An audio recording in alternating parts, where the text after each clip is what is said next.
Bulletin में अवां खे वली का अचूं था। बुलेटिन जो आगाज़ कंदासीं अहम ख़बर सां। इलेक्शन कमीशन सेनेट चूंडुनि वीडियो स्कैंडल बाबति महफ़ूज़ थियल फ़ैसिलो ॿुधाए छॾियो आहे। इलेक्शन कमीशन यूसुफ रज़ा गिलानी जी नाअहलियत वारियूं दरख़्वास्तूं रद्द करे छॾियूं आहिनि। इलेक्शन कमीशन यूसुफ रज़ा ऐं अली हैदर गिलानी ख़िलाफ़ दरख़्वास्तुनि ते महफ़ूज़ थियल फ़ैसिलो ॿुधाए छॾियो आहे। चीफ इलेक्शन कमिश्नर जो चवणु आहे त फ़ैसिलो इतफ़ाक़ी राय सां कयो वियो आहे। हुन चयो त यूसुफ रज़ा गिलानी ख़िलाफ़ के बि सबूत नाहिनि मिलिया। संदसि चवणु हो त सबूत न मिलण सबबि गिलानी ख़िलाफ़ कार्रवाई नथी करे सघिजे। ब्रेकिंग न्यूज़ आवाज़ शेयर कई पिया। इलेक्शन कमीशन सेनेट चूंडुनि वीडियो स्कैंडल बाबति महफ़ूज़ थियल फ़ैसिलो ॿुधाए छॾियो आहे।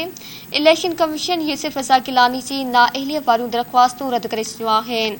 इलेक्शन कमीशन यूसुफ रज़ा ऐं अली हैदर गिलानी ख़िलाफ़ दरख़्वास्तुनि ते महफ़ूज़ थियल फ़ैसिलो ॿुधाए छॾियो आहे। आगाह कई पिया अवां खे चीफ इलेक्शन कमिश्नर जो चवणु आहे त फ़ैसिलो इतफ़ाक़ी राय सां कयो वियो आहे।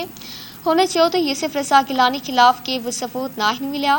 संदसि चवणु हो त सबूत न मिलण सबबि गिलानी ख़िलाफ़ कार्रवाई नथी करे सघिजे।